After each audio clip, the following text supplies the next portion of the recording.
Is that better? Yes, okay. The thing is, I tend to raise my voice a lot, so it might be, are you sure you want to use the mic? Sometimes it might be disturbing. Okay, so today we're going to have like a small chat. This is not a course per se, okay? This is just a small chat that we're going to have together so we can discuss things that have happened so far and things that will happen from this moment on, okay? So, as I always, in my classes, no matter what age I'm working with, I always begin with a hello song.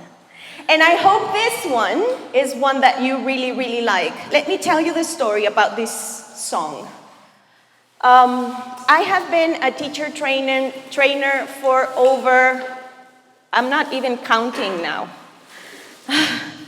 I started teaching training when I was like 12. So, no. And your face was like, oh, really? No, just kidding. Because you're going to start doing the math, and I don't want you to do the math. I started quite some years ago. See, I was a coordinator for the English program in the state of Aguascalientes for 12 years. And that was like 5 years ago. And I kept on doing training for other teachers. So yes, it's been a long way. And one time I was in this training and I said, everybody, because sometimes we run out of ideas. And I was telling the teachers, everybody needs to present a different good morning song. And I was at a school, and the music teacher, who was a music teacher, but he needed to teach the music class in English, came to me and said, this is my song. And he played his song. He went out, can I go outside, he said. And he went outside, and I saw him with his phone. He was with his phone, and whenever he finished, he said, I need to plug my phone to your computer. And I said, that's okay. And this is the result. He created the song in like 10 minutes. And I asked him if I could use this song for my trainings, and he said yes. And this is the result. So this is what we're going to do. We're going to divide the class. This is one side, and this is the other side. Let's try. And if you could, please join my movements so we can have fun, I guess. Let's see.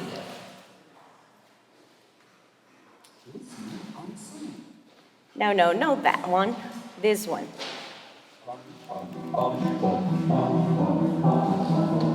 Okay, this side. Ready? Good morning. Good morning. And all of you, okay? Good morning. This side. All of you. Good morning, teacher. I say hi this side. Let's start the class. Okay, it was okay for the first time.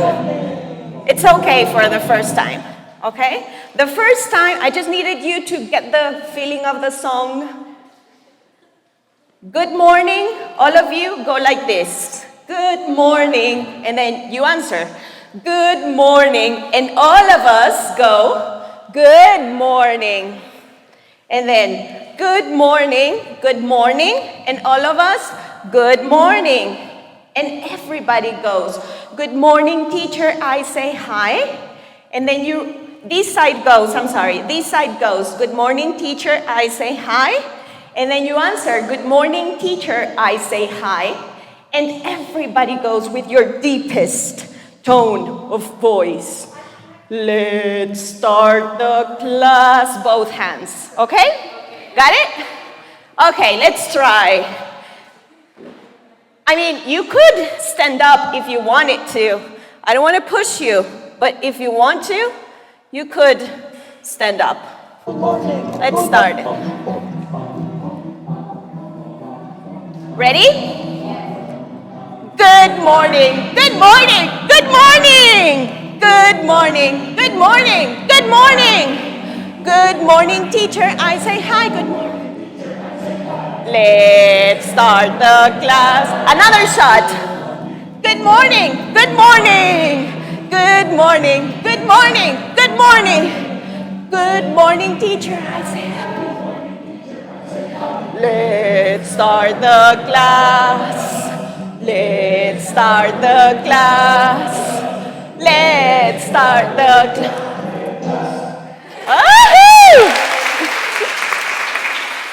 Yes, I'm very thankful for teacher Misael because he lets me use his song. Okay, is it okay that I get tired for singing a 2-minute song? I don't think so. Okay, so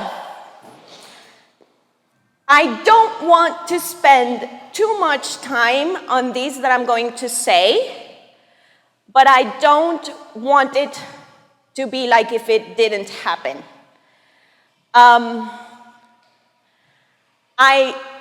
Ever since the pandemic and the COVID and everything happened, my only thoughts, I honestly woke up in the middle of the night thinking about you. See, I'm not a teacher inside per se right now. I do not teach students, I teach teachers. And this is something that happens not every day. So I did have time to adjust. I know you guys didn't. It's like, bam. These are the new conditions. You're not good at computers, you better be. You do not have a good internet connection at home, you better have one. And I know that many things happened, and I always keep on saying that the professions that had most impact in everyday lives were teachers, nurses, and doctors at that level. So, if you survived the 2 prior school years being a teacher, I take my hat off. I do. Because it was not easy at all. So give yourselves a big applause because you're here today. That means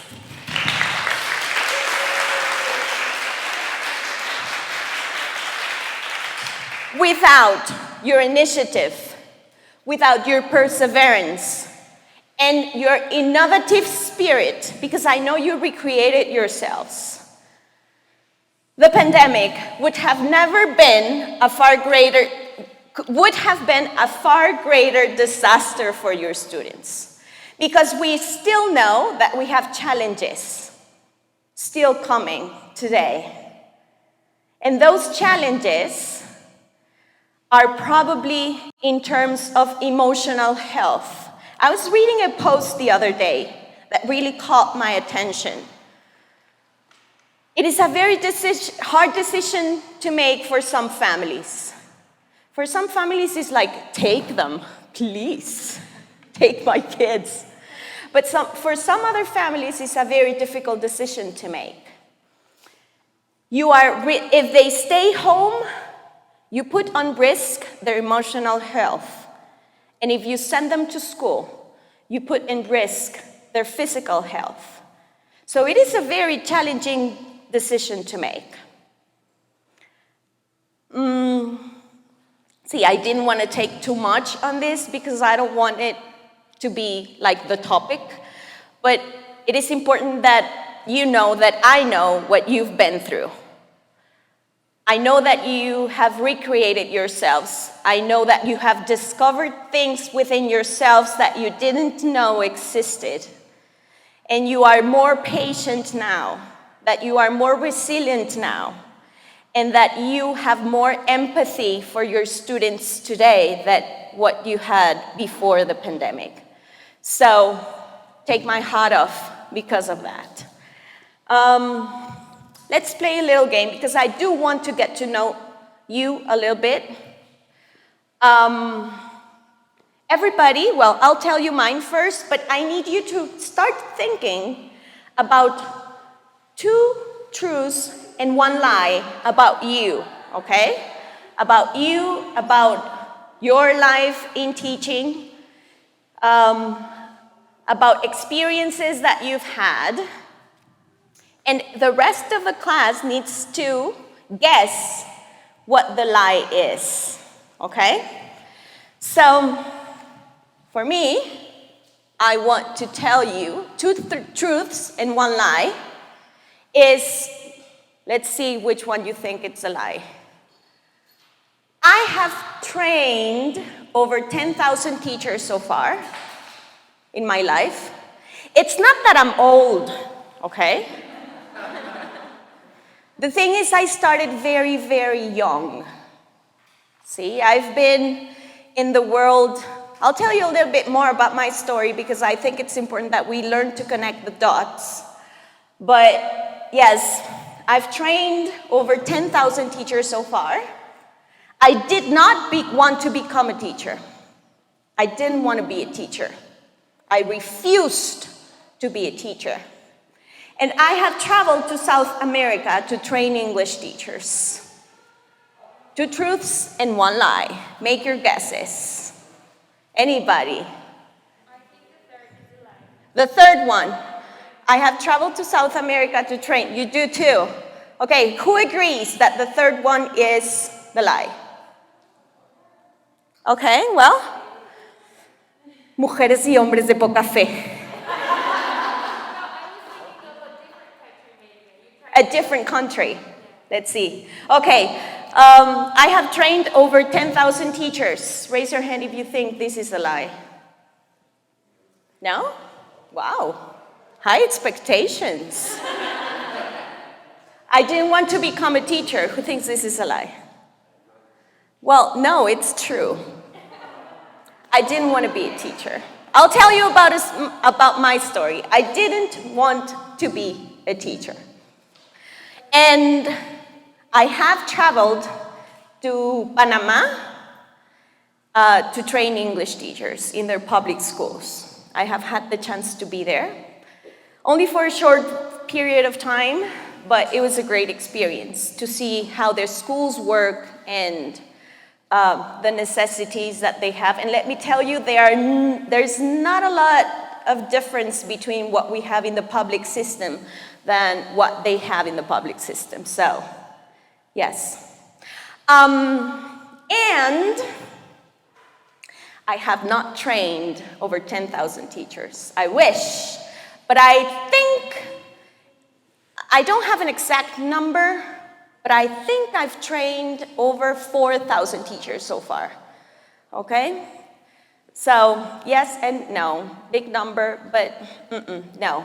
Okay, so I'll give you a couple of minutes to write down 2 truths and 1 lie about you and your experience being an English teacher, okay? So maybe 1 or 2 can share.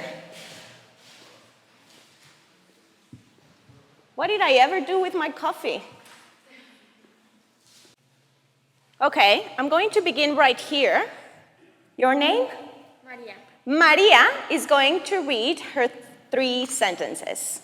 So, as soon as she finishes reading all 3 of them, I want you to raise your hands and show me the number of the sentence that you think is not true or is a lie, which is the same. Okay? Ready? I'm still studying college. I'm a fan of Luis Miguel. I don't like living in Aguascalientes. Hi, Aguascalientes is beautiful. Why would you say that? I think is number 1. Because you're, how old are you? I love living in Aguascalientes. Okay. Yes, Aguascalientes is. Have you ever lived in Aguascalientes? Have you lived in Aguascalientes for all your life? Yeah. Me too. I love it too. Yes. Okay. Anybody? Volunteers. Oh, I was going to say, or victims.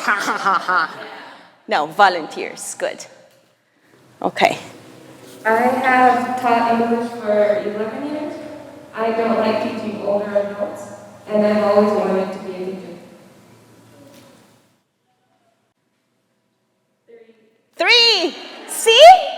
This proves my point that I'm going to tell you later on. Yes. Something I love, even when I was when I finished my bachelor's, I did my thesis on teaching older adults, and because I had an experience with teacher training with them, and I just love how their attitude, their values, and the way they treated me, it was amazing. So I was like, I need to know a little bit more about this.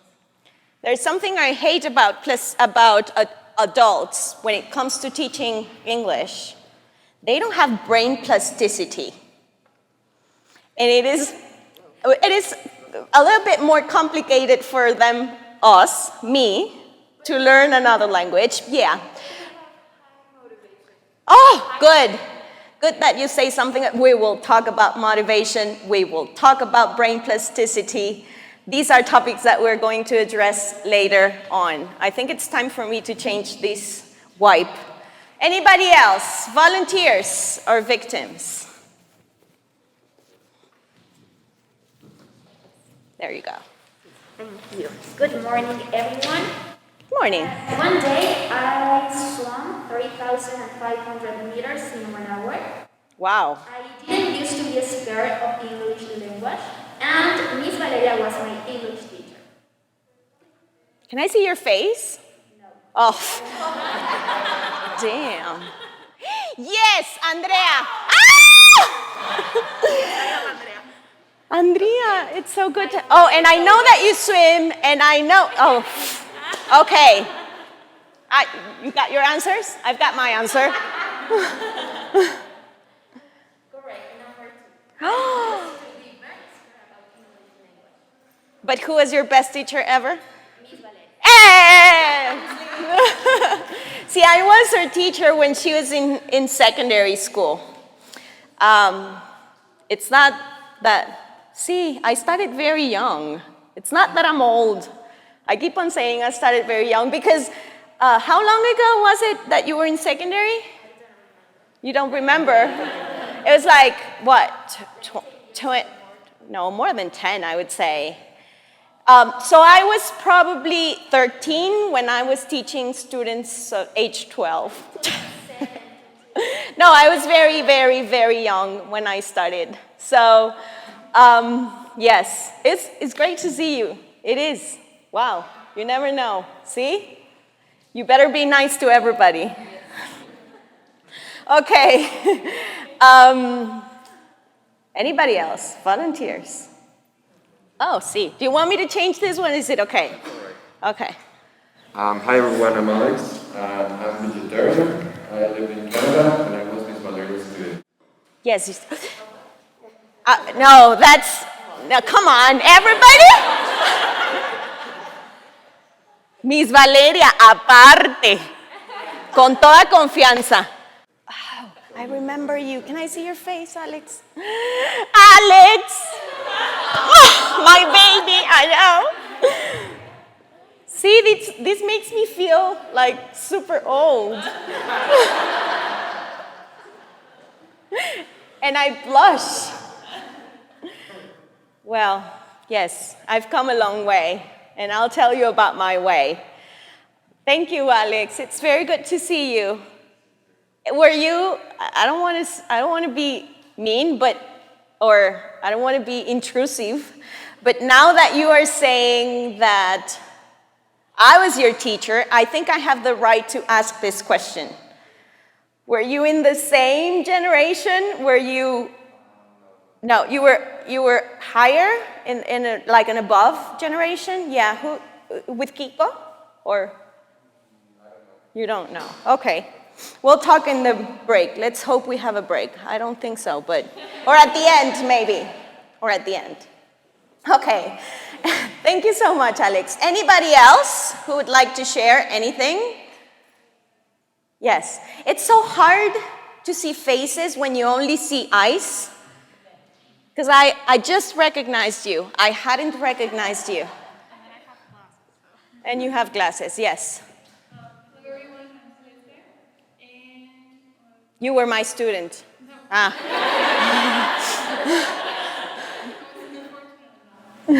I struggled a lot to learn English.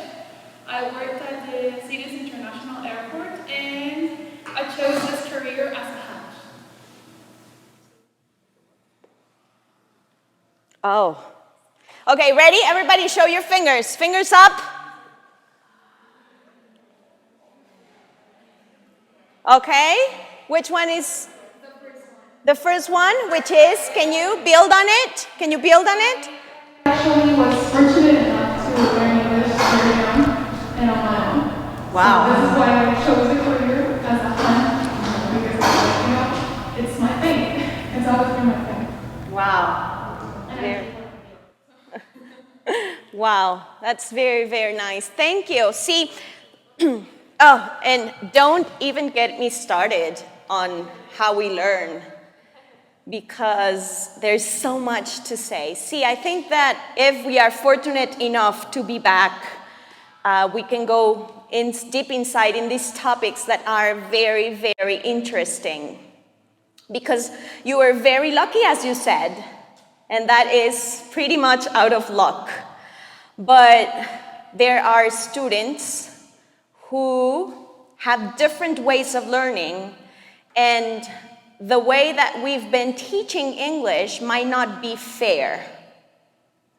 And I don't know if your ears have been ringing later, yes, on the late times, because I've been apologizing to my students for things that I did that I didn't know could be done better.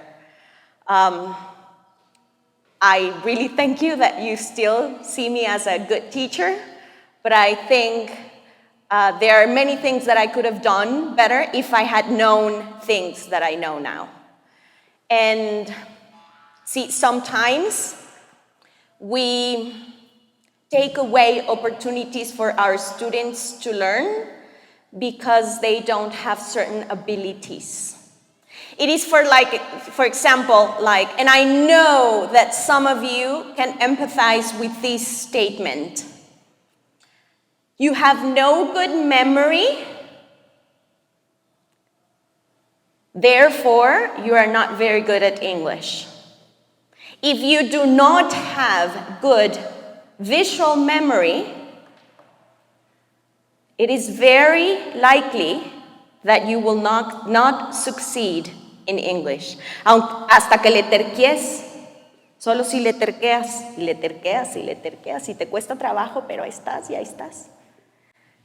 And it's not our fault, and it's not our students' fault, because not having good eye memory does not make them smarter or less smart. It just makes them different. It is our job to teach them different so they can learn. Ay, qué fuerte, qué responsabilidad tan grande. Tan a gusto que trabajan los de los Oxxos acomodando cocas. Seriously, it is a huge responsibility. I know it is difficult sometimes. I know that we struggle. I know that it's very difficult to leave your personal feelings and life outside the classroom because you cannot have it impact your class. I know, but it's possible, it's doable, and it requires just a few things here and there. I would say it is more about consciousness. It is more about being aware of where we are, what we do, and the impact of what we do in our students. It is amazing to see students that I had I have two examples here. And this is something that I always say, even I don't have participants who were my students. But it is amazing to have students coming to me and say, oh, teacher, thank you, because of you, I really liked English and I started studying more. See, I only had the chance to be their teachers probably 2 years the most. But those 2 years, I know had an impact. See, Andrea is now an English teacher. How cool is that? Yes? So, being aware of what we do. Okay. Now, I think it's enough. Is there anybody else who would like to participate, or can we move on to the next activity? Okay. Now, why did I become an English teacher? And I would like you to ask yourselves this very same question. Why did you become an English teacher? Was it really something that you planned? And forgive me, but I have always been a super extra honest person. And this is why I know maybe the coordinators and principals of this school listen to what I say and think, oh, don't say that. Because this is something that I didn't want to do at the beginning of my life. See, I'll tell you a bit about, I was lucky enough, because I think it's out of luck, I was lucky enough to go to a private school, okay, all my life, which is out of luck. So if your kids attend to a private school, they are the minority. And the children that you see and that you have here, it's the minority. So being aware of that is the first step, okay? So I was lucky enough to be in a private school. And sí, sin quemar a nadie ni nada, Solo siendo súper honestos. The school that I attended was a nuns' school. So it wasn't like that is what I wanted to be for the rest of my life. See, when they told me, do you want to become a teacher? La imagen de la Madre Carmen se venía a mi cabeza. And that was something that I did not want to become, okay? So, as I remember that when I finished, I was lucky enough to have the chance to study abroad for a year. And when I got back, I remember my mother asking, what are you going to do your major on? What are you going to study? And she would listen to your mother, always. She would say, you should become a teacher. And I would say, hell no. De los juro, pensaba en la Madre Carmen, falda larga, pelo corto, y yo decía, ¿qué es eso? That is not something that I want to be. And see, and it's not something that I regret, because it also brought many things into my life. So, I went to law school. Yes, I'm a lawyer. Okay, you too? Good. And I think everybody should study that. Well, at some extent. But yes, everybody should know what the rights are and how to, defend them and see. And I really liked it because I really like to study. I'm a good, passionate reader and a good, passionate studier or student. But it was very difficult to practice. When I got back from the year that I spent abroad, I had the chance. Someone really, I've been so lucky that I have not I think that in my life, I've only been to one job interview. And someone really literally knocked on my door and said, do you want to become a teacher? Do you want to be a teacher? And I said, but I'm only 18. And this is the end of the school year. And her answer was, por eso, come to my school. And that is how I started teaching. See, someone literally knocked on my door and say, oh, you speak English? Yes, come to my school and teach. And first thing I knew, I was in front of a class. The moment that I stepped a foot in front of the classroom, I knew that is what I wanted to do for the rest of my life. Even though I was a law student, I finished my career. I would work in the morning and study in the afternoon, like some of you do, now that I've learned. And the moment that I made peace with the profession, and now I have to say, thank you, teaching, for taking me to places that I've never thought I would go. But one thing is, see, I was also very lucky to receive a great education from my parents. And they always told me that there was a great pleasure in doing things right. And there is a great pleasure on doing things right. And once I embraced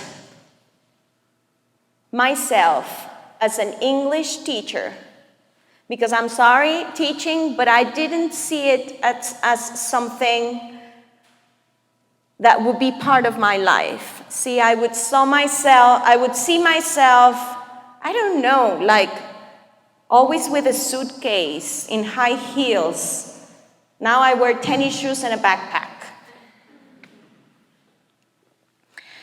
And whenever so all my career, I taught English. So by the end of my career, I had been a teacher for 5 years. And I would always, I would always, at the end of the school year, resign and present and say, I'm not going to do it anymore. I know that some of you have had this feeling, right? Basta, suficiente. Seguro me puedo encontrar otro trabajo menos estresante. And tonta, porque luego ni las vacaciones me pagaban, porque renunciaba terminando el ciclo escolar y en agosto, Valeria, ¿no quieres volver segura? Bueno, está bien. And that is how I started working as a teacher. So now that I connect the dots, I can say that I was meant to be a teacher. This is my essence. This is who I am. And I get the chance to look back and think about the things that happened in my life and see, oh, now I get it. See, I needed to study law so I could understand that there are some formalities when you go to institutions that you cannot skip. Oh, now I know that I needed to study law because I needed to become better at writing in Spanish. Oh, I needed to study law because I needed to know all about contracts. Oh, see? And you start looking back and you connect the dots. So, I didn't choose teaching. Teaching chose me. And there was a point in my life when I was 26 years old, just graduated from law, and somebody again knocked on my door and said, "Oh, Valeria, do you want to become the academic coordinator of the English program in the public schools of the state of Aguascalientes?" And I said yes. So when I embraced that, I decided I needed to be the best. Ok, está bien, sí, vida, sí voy a ser teacher, sí voy a ser, sí, pero tengo que ser la mejor teacher.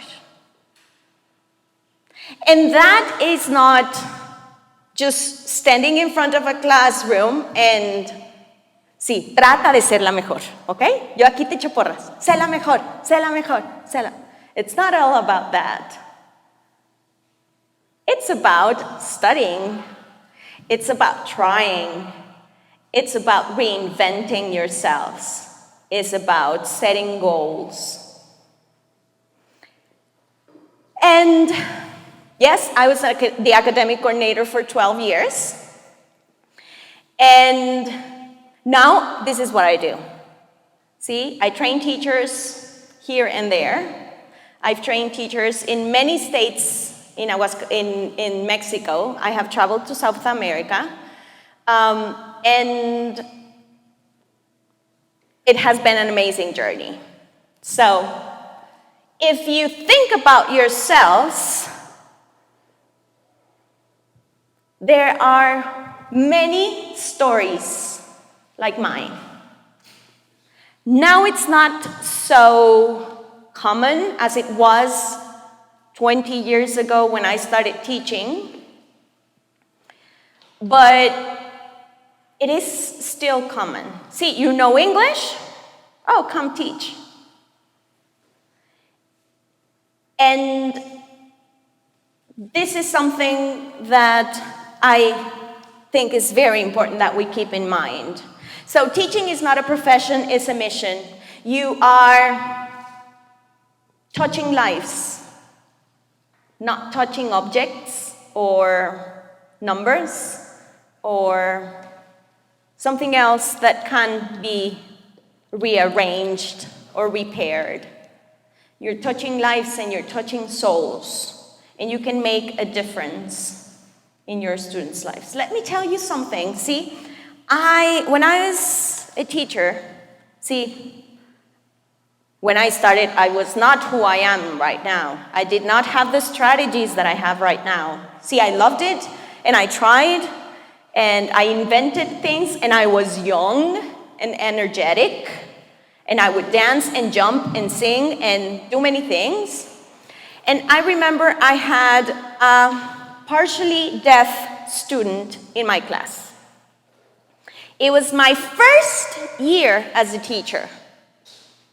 She could barely speak Spanish. Imagine English. But she tried. She tried so hard. And everybody loved her. She was a very nice kid. And I remember that we were covering fruits. And see, every month we had a different unit, as a vocabulary unit that we had to cover every month. And I remember that at the very beginning, unit number 1 was fruits and vegetables. And I got her to learn one word, fig. That was the only word that she knew how to spell, how to say, and what it meant. Okay? So I would constantly have contests in my class, games. I really liked games when it came to teaching, games and activities. And I would always make sure that I asked her the same question, no matter what unit we were on. So if we were talking about animals, I would show her the picture card about the fig, and she would get it right. Valeria, pero no aprendió nada. Esa niña, ¿cómo se te ocurre? Pues que no, te la llevaban para que aprendiera. At that age, at that point, it was more important for that student to feel that she could. And she literally thought that she knew. Because she would get it right, and you could not imagine. It was a second grade class, primary, and you could not imagine the response of all of the students. They would really stand in ovation. So, that is now I know that she finished a career. She's still struggling with English. She cannot graduate because she hasn't passed the English test that they have to pass in order to get their title. But she went far. So, and whenever I see her, she's very warm. So I think I've seen her twice or 3 times in my life, but she's very warm, and she remembers me, which is... See, do you remember your teachers? Yes. So, I don't want to go too deep on these, but try to think why you remember your teachers and why you remember the cool teachers. And what really makes a good teacher great? What makes a good teacher great? Think about it for a minute. It's just a question that I want to leave right there, okay? So, whenever I said, yes, I want to become a teacher, y ya que hago, pues ni modo que vuelva a estudiar otros 5 años, se me va a ir la vida. What do? See, I started studying. I did not decide to, y en mi época no existía la licenciatura en enseñanza del inglés, que ahora tiene la Autónoma y otras universidades. No existía.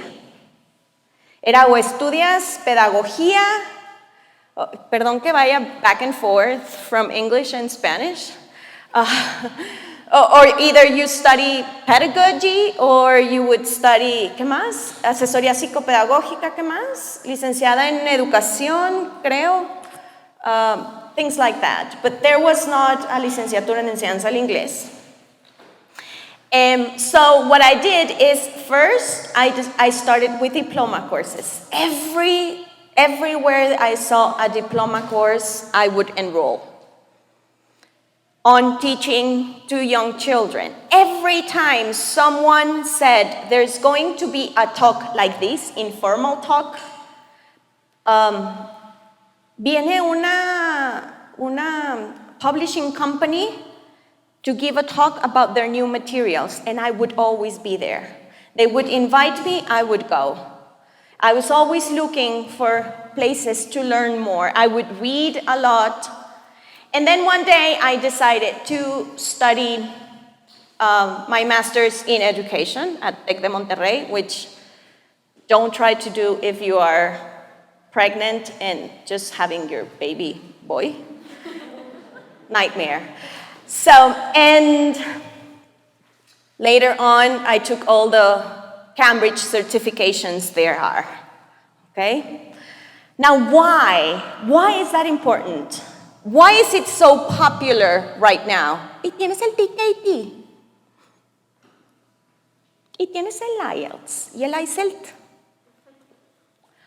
Why do you think is that? Well, let me tell you a little bit about the story worldwide, and then in the state of Aguascalientes, what happened in terms of certification. So whatever happens in our state has an impact in our lives in terms of English learning and English teaching. So, are you the new English teacher? Yes, I are. Yes, this has happened. So, there are different areas in which we have to be certified. Unfortunately, our papers speak for us. So we need to have good papers. And if you certify, this is something that will follow your path. It is like a document that says, yes, you are a good teacher, and yes, you speak English. And wherever you go in the worldwide world, you could teach.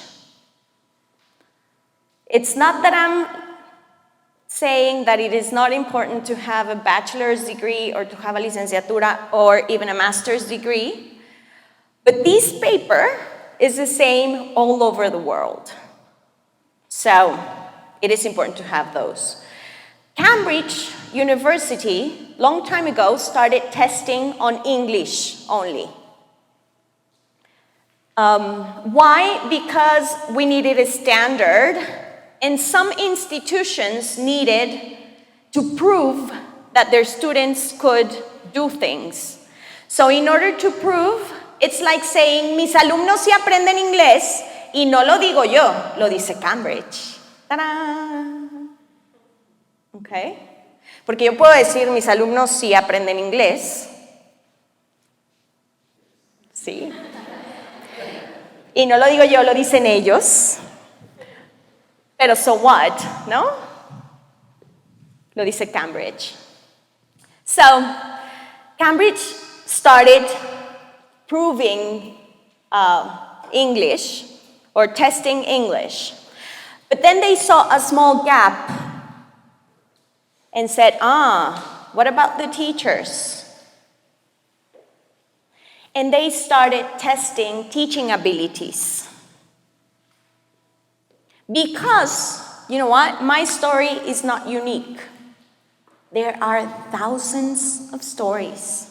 And one generation behind me of teachers who were excellent teachers, some of my mentors were not English teachers. Miss Georgia, for example, who is my super mentor, she was not an English teacher. But she was the best teacher that I've known. And they started being pressured by the younger generations in, sí, tú eres teacher, pero pues tú qué eres, ¿no? ¿Qué estudiaste o qué?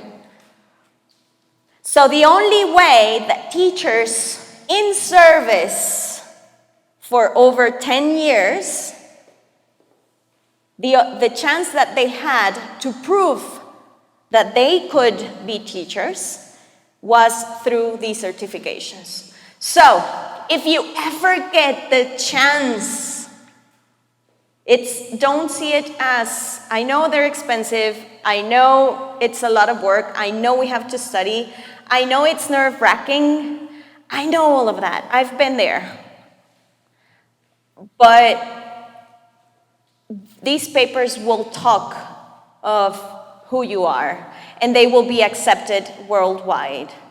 Once the English program was standard in the whole country, this is what they faced. Sí, tenemos arquitectos que tenemos que contratar como teachers porque hablan inglés, y aquí está su papel de que sí hablan inglés, pero ¿cómo pruebo que sí? Sobre todo para CEP, ¿no? Que necesitas probar ciertas cosas. No, todo pasa. No vayas a poner esto, no lo dije nunca. Que una cosa es la teoría y otras cosas luego lo que pasan, ¿verdad? Pero necesitaban probar que sus maestros eran eligibles for teaching. So they started certifying all of the teachers.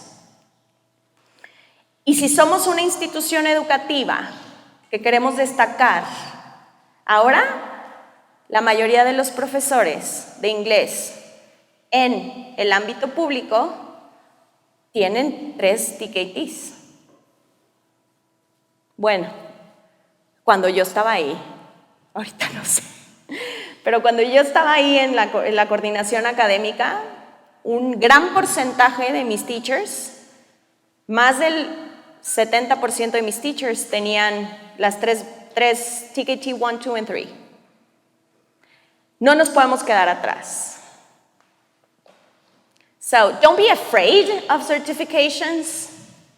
It is like studying things that you already do in your classroom, but you do not know that they had a name. Es como, eso yo lo hago en mi clase, no sabía que se llamaba mingling. Pues se llama mingling. Okay? So don't be afraid. But yes, it is important. And if you want to keep on studying, there's always something to study. Why is English learning so important? Why do you think it's so important? I know I don't have to convince you. I know that you already know that learning English is important. I love the phrase that is at the bottom. If you speak, this is something that I read. I'm not sure it's 100% fact, but I want to believe it is, okay? If you can speak English and Spanish, you can communicate, you can speak with 80% of the people in the world with these two languages. That's something I read, not sure if it's true, but I like to believe that. That's why I thought it was not really a fact, but we have a book that supports it, her book. See, it's something, I don't dare to say it's 100% true, but it's something that I like to believe. Now, let me tell you something. There are many other things behind the pure English language speaking that will improve. Number one, and this is something that is important, and I will give you very, very nice and easy examples on each one of them. Increased self-esteem. See, my life as a mother I have two kids, a son and a daughter, 9 and 6, okay? I know, time flies. When they were born, I was 100% sure what I wanted to do. And what I wanted to do was to speak English to them all the time. Didn't happen. Why? You know why? Because I cared too much on what people thought. And that is something that if you haven't had kids and you're in this room, should care less, okay? I would go to the supermarket with my 2-year-old son, and I would speak to him or her in English, and everybody around me would give me that look. And I'm not very proud of saying this, but I was a better teacher for my son than I was for my daughter. Ya me agarró más cansadita. So, the truth is, I was about to break their relationship with English language because I was too stubborn. I would ask them to play the TV only in English until one day, my 3-year-old or 4-year-old daughter, I don't remember, but she came to me and said, "Mama," crying, "podemos ver la película de Frozen en español?" But she was crying, and I said, "No, why?" And she said, "Mamá, es que todas en la escuela cantan, libre soy." Y yo nada más, "Let it go." But she was crying. Well, end of that story. One day, I picked her up from school. She comes into the car, and she says, "Mamá, ¿qué crees?" This face, "¿Qué crees?" And I said, "What?" This is a true story, eh? True story. Yo ya sé cómo se dice elefante en inglés. ¿Tú sabes? No, claro que no sé. ¿Cómo se dice elefante en inglés? Mamá, Se dice elephant. At that moment, I knew that she thought that she could learn anything. So that's what learning a second language gives you. It gives you the tools that you need to learn whatever you want, except Chinese. Don't try Chinese. I will tell you a story about learning Chinese. Don't try Chinese. Try anything else. Para su paz mental, Chinese, block it. Okay? So yes, increased self-esteem. Positive identity and attitudes towards learning. If I can learn English, I can learn anything. Menos Chino, again.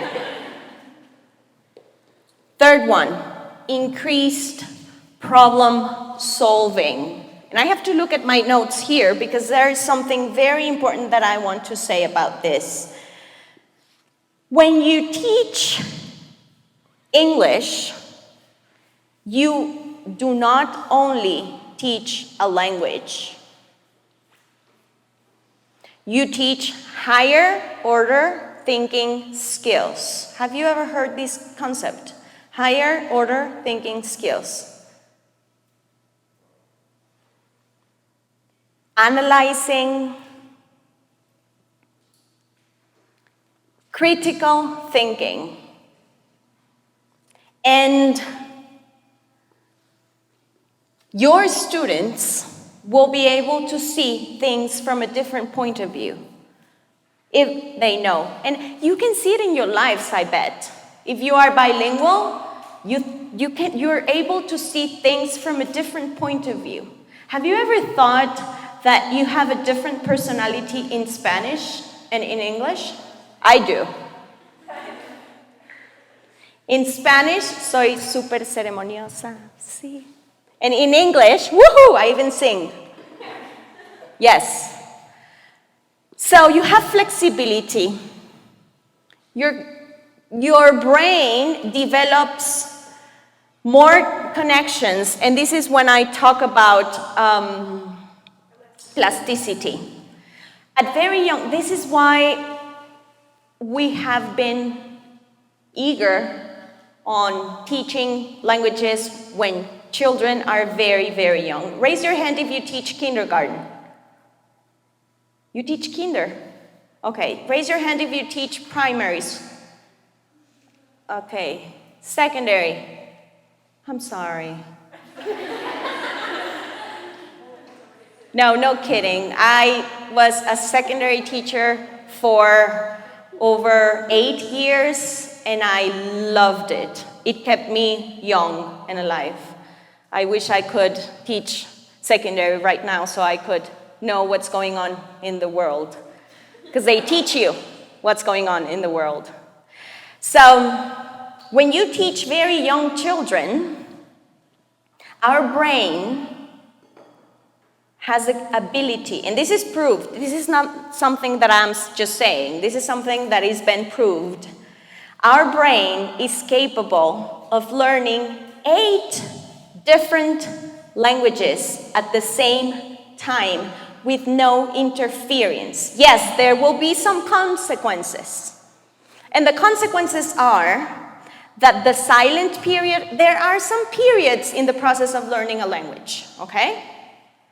The silent period is where you receive all the input, okay? You process it. And when you're ready, you start saying words, okay? At the beginning, you hesitate. You're not sure. But later on, you keep on developing. So that silent period will take longer. There's a lot more to process, okay? But research has shown that it is doable. Why is that so? Because of plasticity. Think about Play-Doh. If you have like Play-Doh and it's brand new, you take it out of the bottle and it's very squeezable. You can mold it into different shapes, okay? But once you let it dry, it's impossible. Well, not impossible. See, you said it's not impossible, but it's very difficult. It's more difficult. Maybe you need to add water, as in motivation. Maybe you need to add something else in order to make it squeezable again. So that's what happens to our brains. Es una forma muy ruda de explicarla, pero es lo más parecido a la realidad. See, our little children's brain es este concepto que tanto escuchamos que dicen, ay, son unas esponjitas, que me choca, pero sí, son unas esponjitas. No, they're not sponges. They have brain plasticity. And they are building bridges in their brains. So you decide which bridges that you want them to build. And you help them build. So be aware of that. Now, greater metalinguistic awareness. Another real story. Ivan, my son, thank you. She was Ivan's teacher. I know. Mamá, Miss Alondra siempre me dice, eres la onda. And that's why we love you, Miss Alondra. And he still remembers that. So, anyway, first grade, primary, he comes to class, he comes home after class, and he's thinking, I can see him thinking. Do you know when your students are thinking, right? You can see it in their eyes. El hámster, maratonazo en la cabeza. And he goes, Mom, and I said, yes. El inglés es como bien chistoso, ¿no? I did not know what to answer. And I said, yes. Why? And he said, es que mira, mamá, es como al revés del español. En inglés decimos the red car y en español decimos el carro rojo al revés. At that moment, I was very, very, very proud because I knew that he was analyzing both languages, comparing, contrasting. I don't care at that point if he knew 1,000 words for vocabulary. But I knew that his brain was working right. Ay, mi hijo no es tontito. His brain really works. So that gives you learning another language at very young ages. If you do not learn another language at very young ages, it is very difficult that you get to these. There are benefits for your brain. Preventing dementia. Focusing on tasks. See, it's less likely that you will get dementia because you speak two languages. This is a fact. Focusing on tasks, you are far more focused than the rest of the people. You can switch between tasks as we can cambiar from one idioma to another. You are multitasks. Even though I know I'm sorry that you're males, it is very difficult for males to be multitask. But with English, you get to be one of us. So you can be multitask. You get more cognitive skills. This is what I already told you. You have denser gray matter, you have more memory, you have improved decision making, and you have more awareness of language. We might not know. I wish I knew as much grammar for Spanish than I know for English, but I know that I know, and I can compare. So for at least I know what a noun is in Spanish, and I can compare and contrast. Okay? So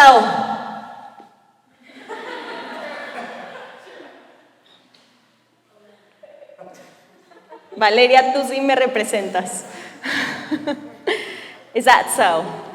Yes. And I think this is one of the most amazing beauties that teaching has.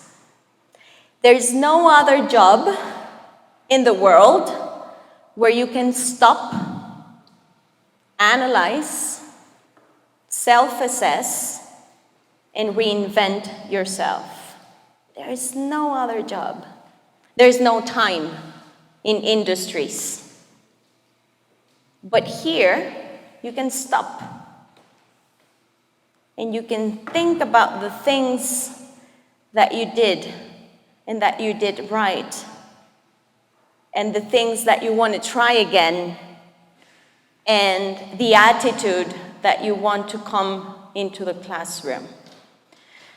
I am sure that you have these meetings at the end of the school year where you kind of analyze your own development.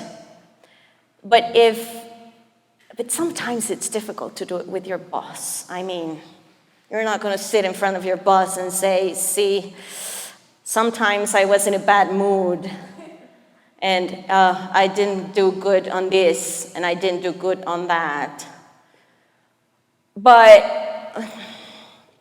I think this is a good time for you to stand in front of a mirror and be honest about, don't say it to your boss.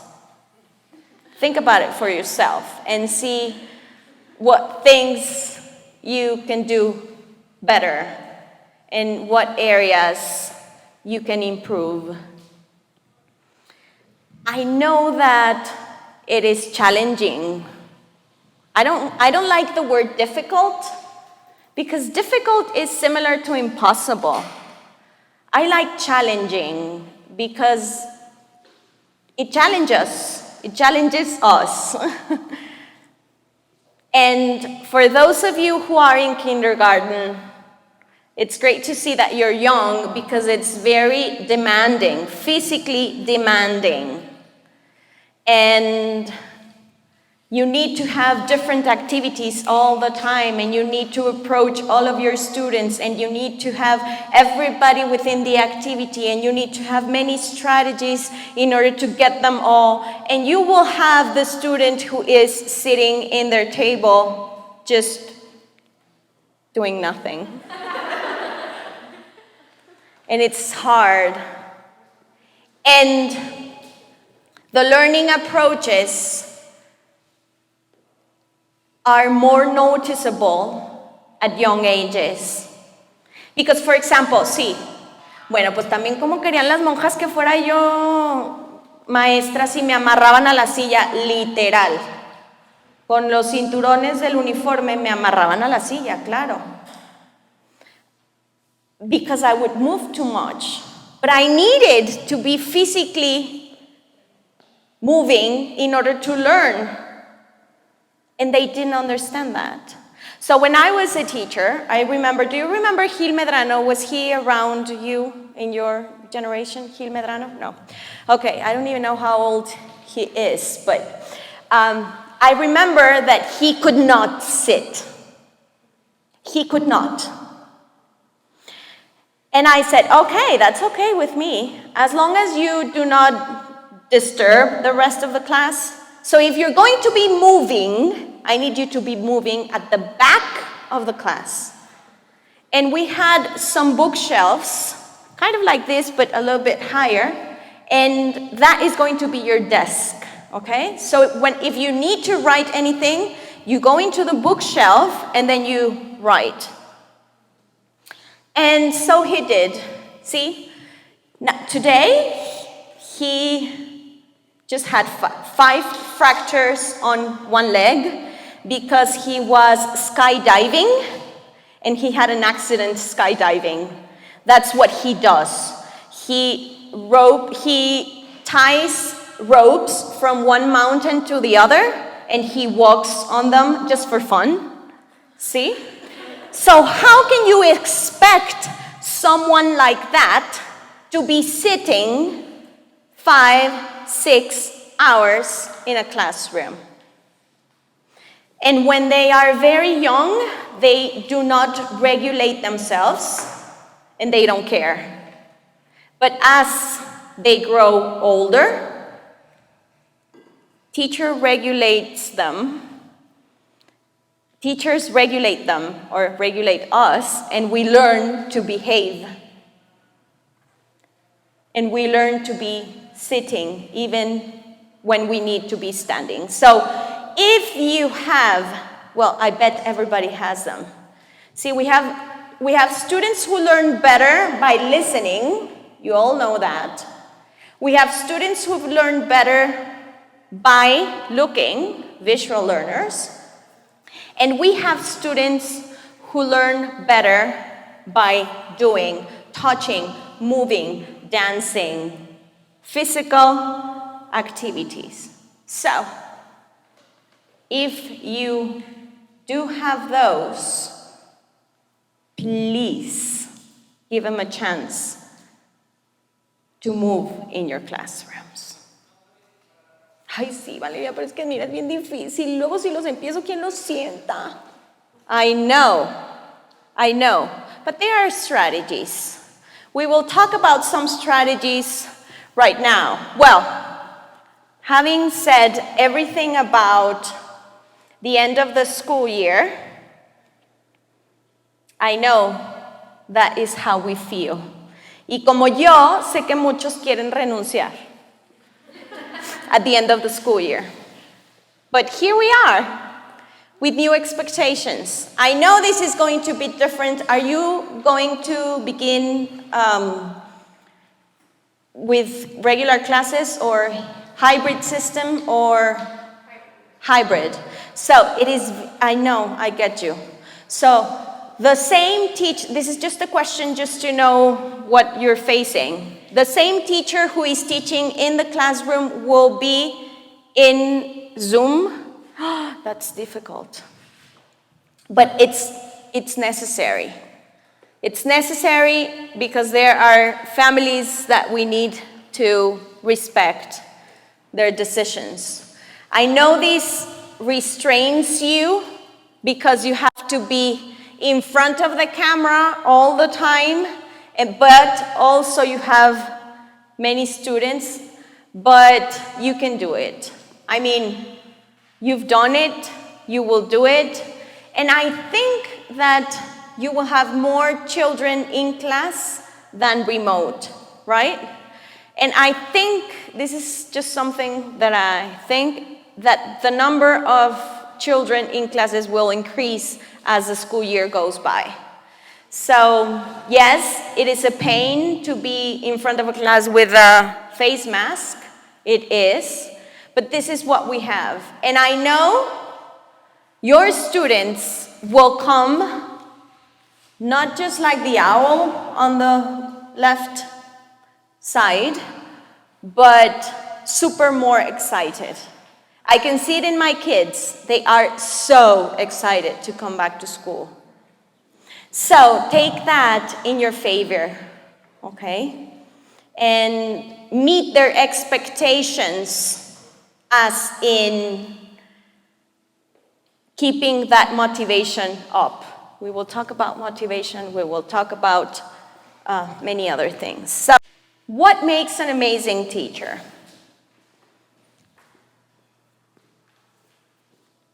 Good question. See, most of the teachers that we remember them either because they were very good or because they were the worst.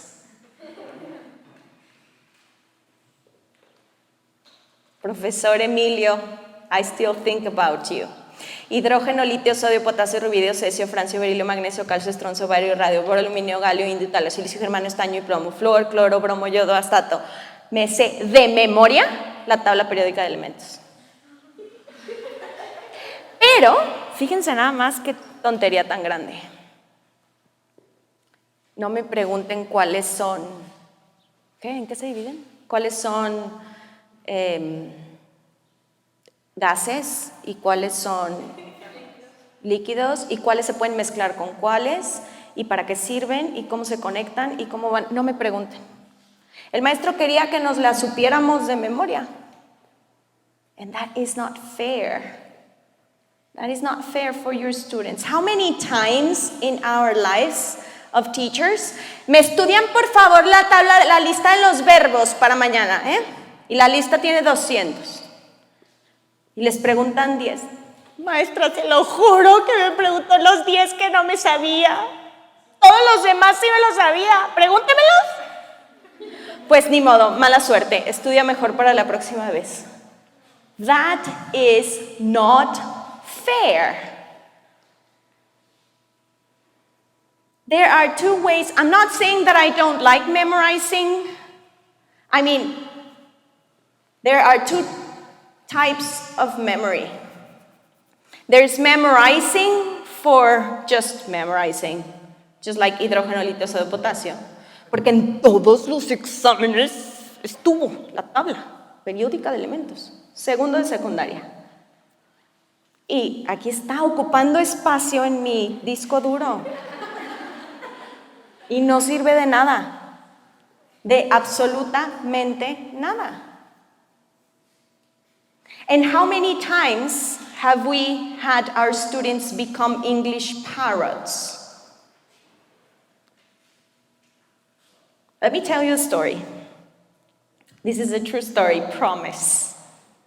And I keep on saying this is a true story because of something that I'm going to say at the end. This is a true story.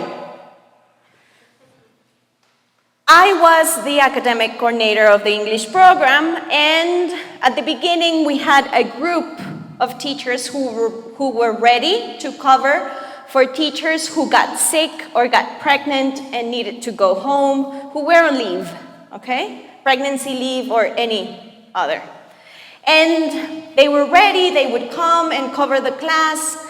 So this teacher, I was observing this person because it was the first time that she was going to be in front of a class taking a group that was not her group, okay? So I needed to check what was going on. Pobrecita porque se moría del nervio. Pero this is what happened. Promise. So she comes, she says hello, she sings a hello morning song. Everybody knew the song. Children, they were very young, primero de primaria, they were very young, they were standing. Escuela pública, 40 alumnos. Un salón de este tamaño. Tienes aquí al de al lado. No hay ventanas. Well, that's their reality. She finishes singing the song and then she says, okay, let's sing this song. And she plays the ABC. Okay, A, B, C, D, E, F, G, H, I, J, K, L, M, N, O, P. Everybody in the classroom was singing and dancing. I was very happy. She was very proud. She takes out a poster. She puts the poster on top with the ABC. And she starts pointing at the letters as they were singing. Se los juro, el niño que estaba aquí enfrente de mí voltea y le dice al otro, ¡oh! Estamos cantando el abecedario. They didn't know. But everybody was singing, and they were all saying A, B, C, D. Because they can, because they have brain plasticity. So they can learn whatever you want them to learn. But is that what we want? Do we want them to become parrots that say what we say, and they say it very well? Or do we want them to become users of the language? I think more so. Ay, sí, Valeria, pero es que ¿cómo? Está bien difícil. ¿Cómo los hago hablar si ni hablan? There are many ways, but let's try something real quick. It is like, well, me estoy adelantando because I'm very passionate about the topic, but yes, there are ways that we can do. The first thing that you can do, this is not mandatory, of course, but I think everybody in this room wants to be a good teacher, right? So, the first thing that you can do if you want to be a good teacher is being kind, but firm. Ay, pero ¿cómo se le hace para lograr esas dos cosas? I know, it's hard, but it's reachable. I mean, if it is time to dance, I'm the one who dances the most. If it's time to sit, I'm the one who tells you to listen and to have very clear rules for everybody. When I was a teacher, a secondary teacher, second grade of secondary, you can see how your students are. They're challenging. Otra vez, challenging and not impossible, pero sí, challenging. I was lucky enough at one point to have my own classroom. Wouldn't that be nice? Who has their own classroom? Wow, you're so lucky. Wow, you take advantage of it, okay? This is what I did.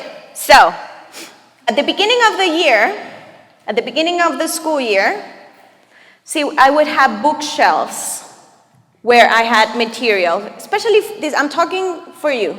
See, I already addressed you, and I'm addressing you secondary teachers. At the beginning of the school year, in that time, cuando los maestros de inglés cargábamos con grabadora, en la era del hielo, now we don't have to. See, now we have other resources. Maybe like I don't know what you use, but there are many other resources. I would say to all of my students, they need it for homework, day one, for homework. You need to bring a CD with your favorite music into my class. Bring a CD with your favorite music. And then I had material. I had a bookshelf for markers, a bookshelf for colored paper, a bookshelf for magazines, a bookshelf for white paper. And I'm talking secondary. I'm talking secondary. And I would say, in my class, there's only one rule. Y todos, ¡que viva la anarquía! En secundaria, ¿no? Con la hormona. ¡Que viva la anarquía! And I would say, the only rule that there is in this class is that you need to respect. Ya no les gustó tanto. When I explained what it meant, I said, you need to respect yourselves, you need to respect others, and you need to respect things. This is not a lie, but the school that I worked for has been closed for over 8 years? Or 10 years, probably. And I still have the markers that I used in that classroom. Everybody respected materials. Pero ¿cómo le hiciste? I could be in the most fun activity, laughing on the floor, and I saw someone making fun of someone else, and I would stop and I would put on my Hitler face and I would say, remember the rule. You need to respect. They didn't see that coming. They didn't. And then go back to the activity again. No one wants to be stopped at and said, of course I didn't point them on the face, right? But I would say, remember the rule. Respect your classmates. But I did it every time. But I was kind. But I would ask them how they felt every day they came into the classroom. Sometimes I didn't want to, true, honestly. Especially secondary students.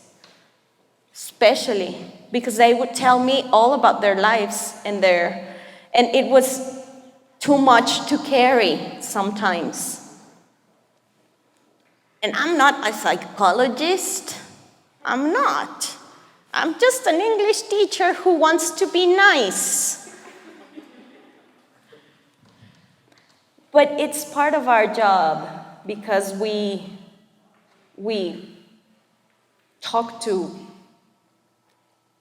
are with human beings. I see that kind of like I get the feeling that everybody's kind of hungry. We can have like a 10-minute break. Is that okay? If we have like a 10-minute break, so everybody can refresh, and because it might be 3 hours sitting on a desk, la que viene a decirnos que paremos a nuestros alumnos a cantar y bailar nos tiene sentados 3 horas. Okay, let's have a break, 10-minute, ready? Yes.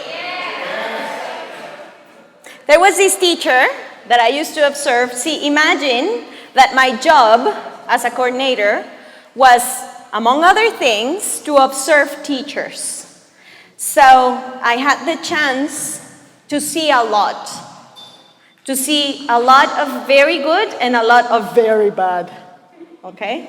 And I love sharing some things that I saw. And I had this teacher that would ask her students, is everybody ready? And everybody would answer, raising their hands, moving them on top of their head, and going, oh yes. So whenever I ask, is everybody ready? Why is that kind of activities important for at any age? This really works at any age. Because it helps you grab everybody's attention.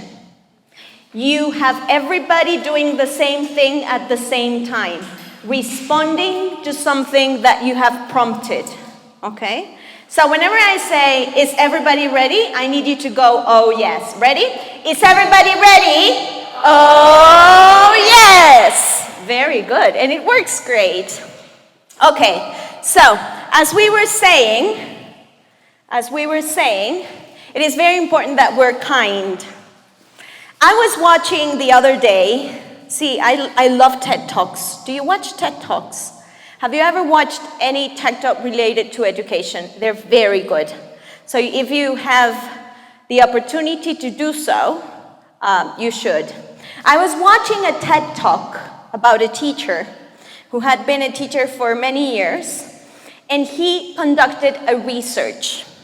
His research consisted in asking his students what made a good teacher great. And he gave a TED Talk, so if you Google what makes a good teacher great, you will get his talk. And it's amazing. The number one response was, a good teacher listens. That means that a good teacher is kind. I know it's hard. I know we have many students. I know. How many students do you have in your groups? 20, 30, 20, 30. That's a good number. That's not bad. See, I have worked with teachers who have 40 students in their classes. And they still have a good rapport with the students. Are you aware of the term rapport? Yes? It's a good relationship between you and your student, like a good connection, like good vibe, okay? That's some of the hippies would say. Like having a, si me vibra, mi teacher. That's the report, okay? So yes, empathy is very important. Some of the other responses that they got in this talk was, My teacher wants to learn. Sometimes a great teacher wants to learn. Sometimes we stand in front of the class like the owner of knowledge, presenting knowledge to our students. Yo soy la dueña y señora del idioma inglés y te lo vengo a presentar. Ta-da! But they do want to see us as learners as well. So, if one day you come into your classroom and say, see, I planned an activity, I am not very sure about the responses, and I don't know what the outcome will be, but let's try it together. Ya dejan de verte como Dios. Ah, caray, este también es humano. She's learning too.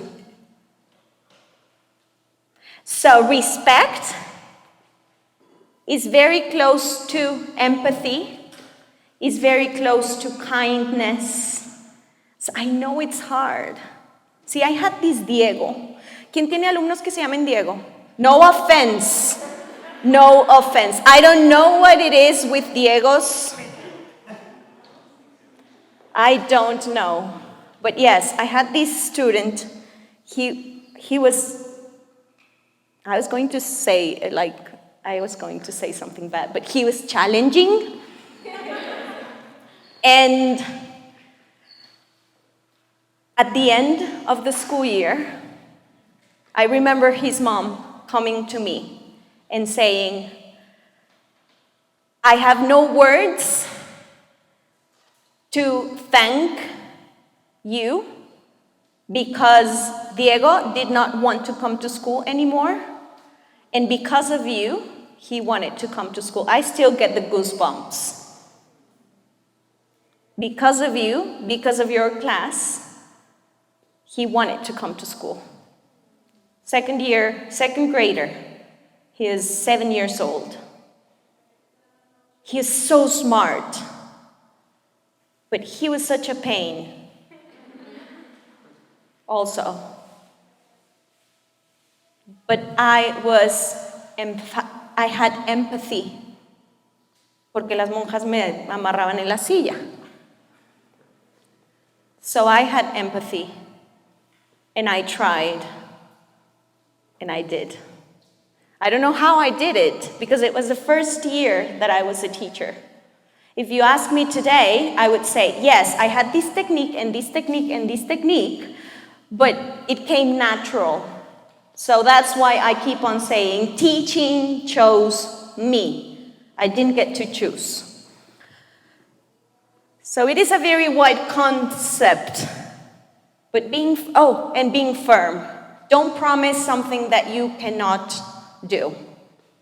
Si se portan bien, mañana hacemos una fiesta de pizza y se traen todo su Nintendo Switch y vienen en pijama y sin tener la autorización de las autoridades escolares para hacerlo.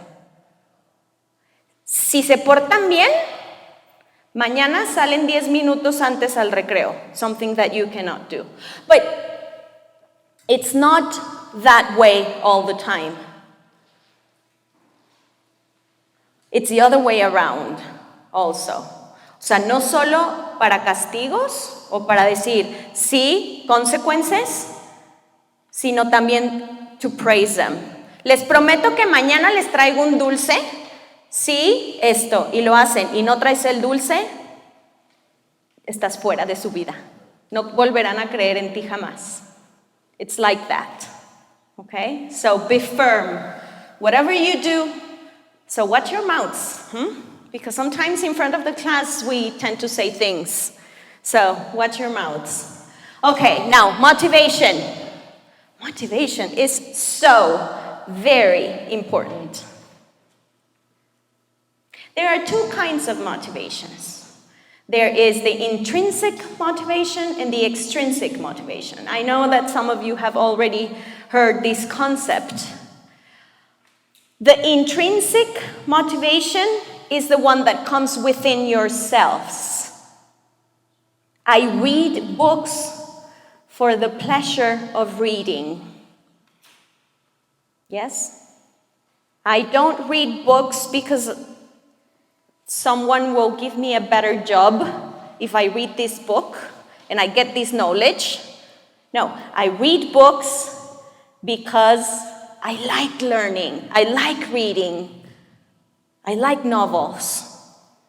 And that's the intrinsic, because the outcome that will come because of the pleasure, because you will get, because in the enjoyment, because you will grow, because you will become a better person, because you will become a better teacher, something that is within ourselves.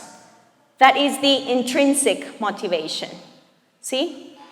Our students at very young ages have not developed the intrinsic motivation.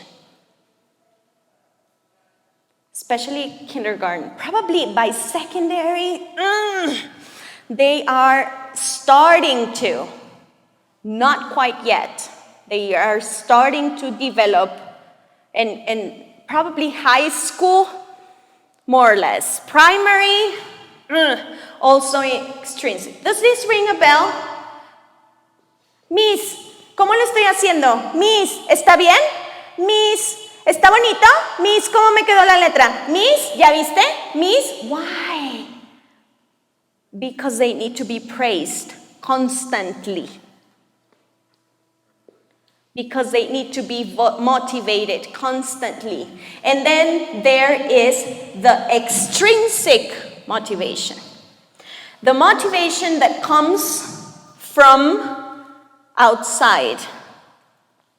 You don't know the impact that your words can have in a very young children.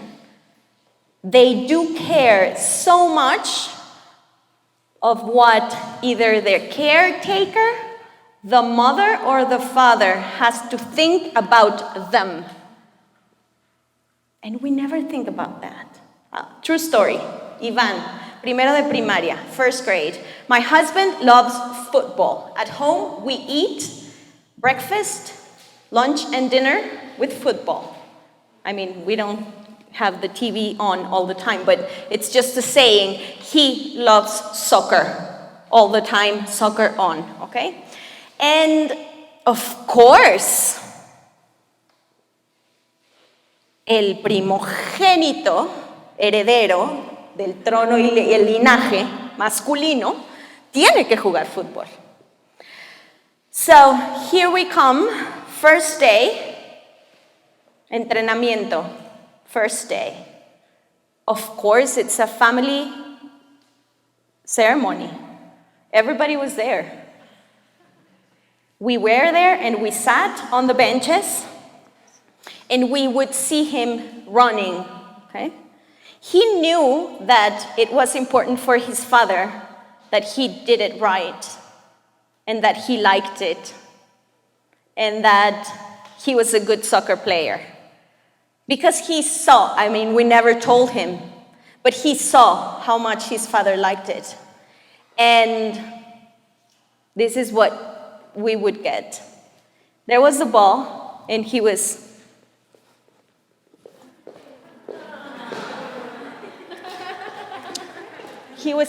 not even paying attention. And then at the end of the training, Papá, ¿cómo lo hice? It was more important for him what we thought of the activity that he had just performed than the activity itself. Have you ever thought about that? It is so important for them to say, I know, but it's hard. I know, but it's difficult. I know. Everybody, Miss Alondra just had a very nice sip of her coffee. So everybody, let's give her a fantastic. Everybody go, fantastic. Come on, everybody just give her a fantastic. Fantastic. And this is just a small example of things that you can do to praise your students, okay? But you have to bear, the most important thing is that you bear in mind that it is important for them to feel that they're doing a good job. And you do not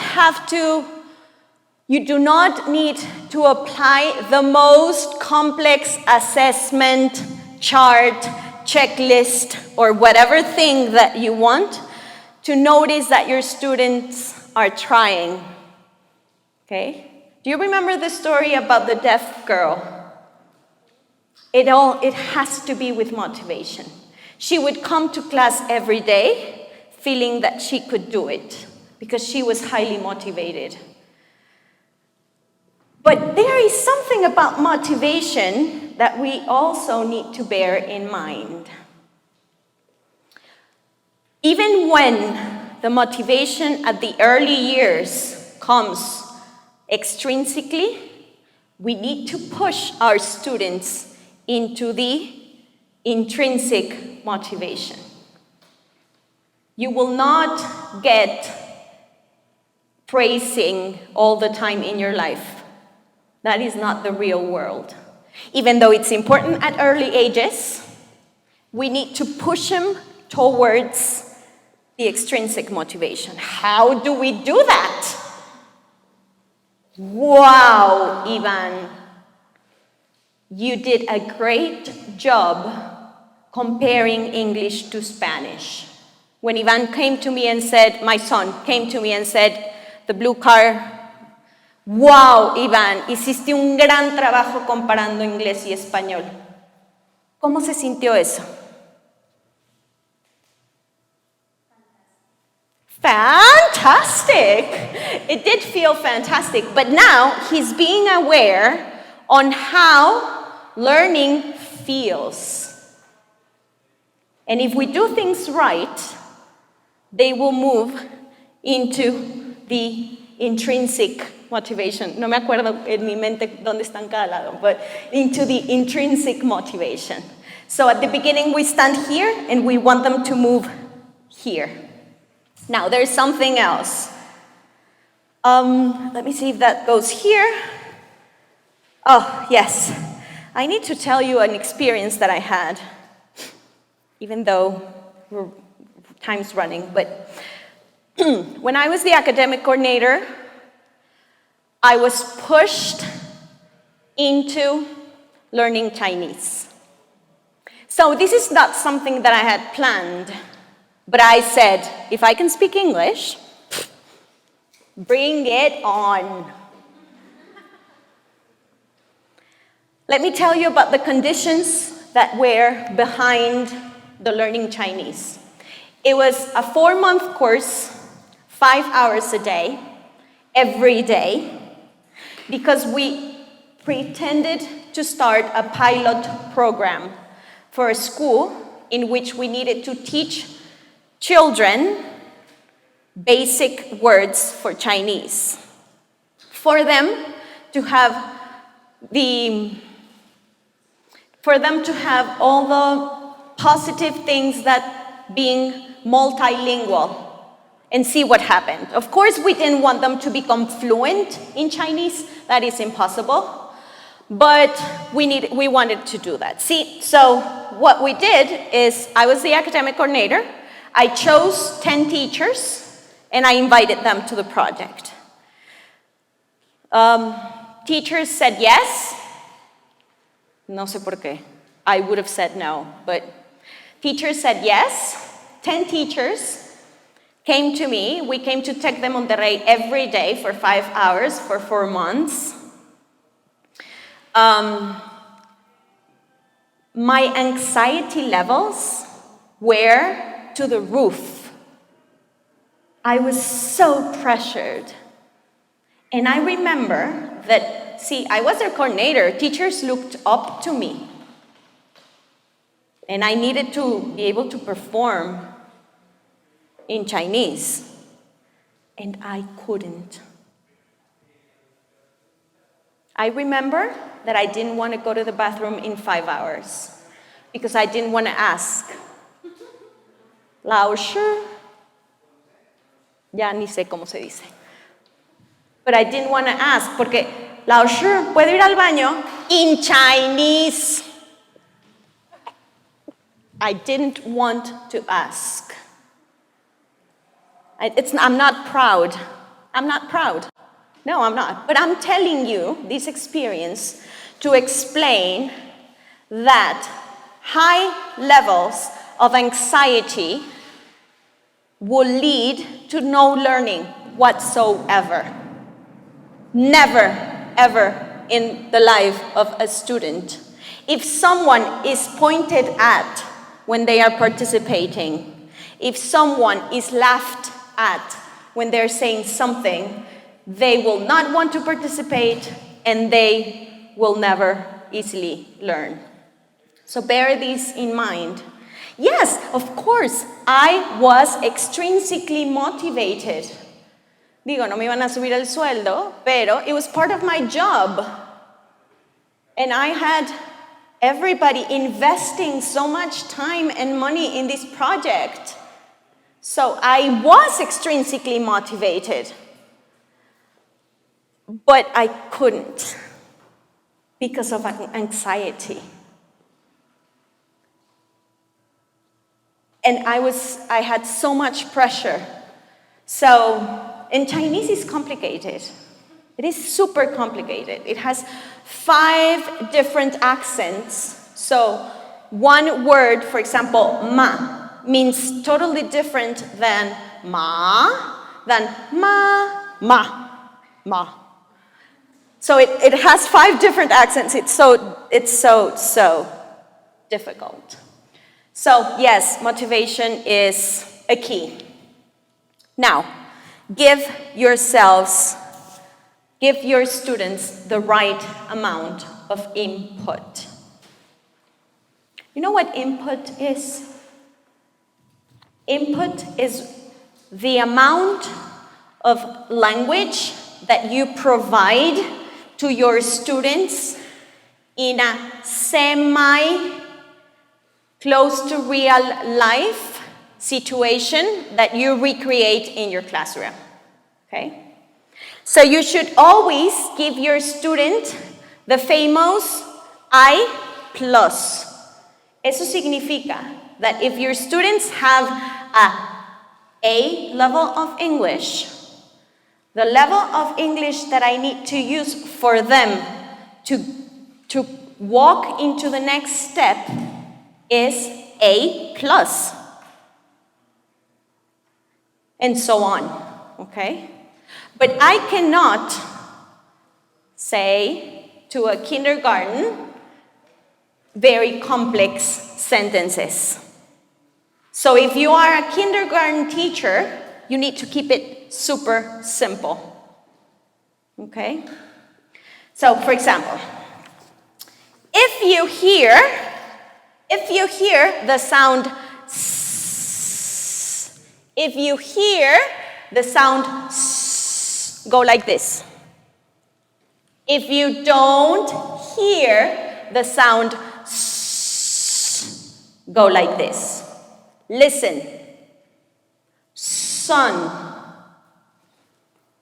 Okay, very easy. Everybody was able to respond. But I cannot tell a kindergarten student, okay, everybody, today we learned a new sound, right? We learned that the letter S makes the S sound. We learned that, right? So I'm going to tell you a couple of words. Those words could either have the sound or not have the sound. So you need to be super careful, and ya los perdí. Because I'm not being appropriate in my input. You have to be, see, this is a sense that only teachers have. And of course you will not have it day one, but you will be developing it with your students every day as you go on. You have to be plus, whether their input that they need plus 1 level. So they can reach that level and then move on to the next level, and then step by step. Because the input that we give them will lead to a process in their minds. No tengo idea qué está diciendo la teacher, pero dijo algo así de la oreja, seguro eso significa que escuche, y luego dijo el sonido sss, y luego dijo que movió así la cabeza, entonces voy procesando, y dijo, yes, ok, yes tiene que decir algo de sí, no tengo idea, kindergarten 1, no tengo idea, seguro el primer día que llegas los niños escuchan, hello, tan tan, así, de verdad. La hija de una amiga volteó y le dijo a la maestra, enojada, enojada. Y la maestra se quedó así y le dijo, la niña, ¿me entendió, Miss? Y la Miss, no, para que vea lo que se siente. Y no se me olvida ese para que vea lo que se siente, ¿eh? Porque de verdad, si tienen oportunidad de alguna vez en su vida ir a una clase de un idioma que no sepan, a una, por favor háganlo. Por favor. You will know how your students feel. Because we tend to forget. We tend to think that everybody understands everything that we say. And that's not true. Okay.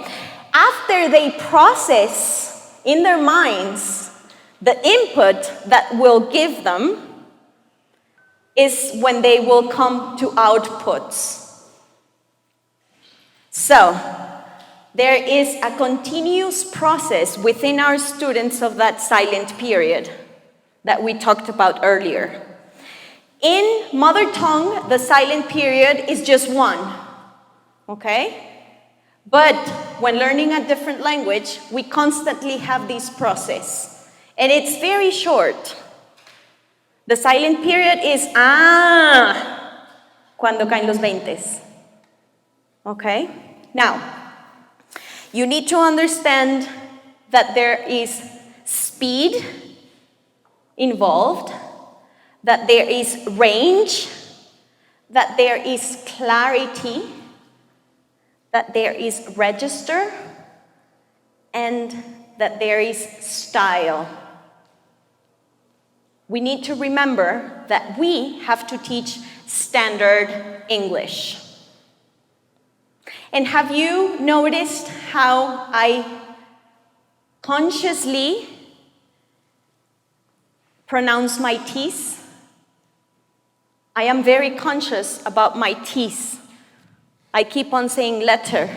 It's not that I'm British or anything. My accent is not British at all. But I am very conscious on trying to make it as standard as I can. Because, as I can, see? Did you hear that? As I can. And I do it naturally now. But if you go to the United States, to the north part of the United States, they would say, as I can. And if you go to the south part of the United States, they would say, as I can.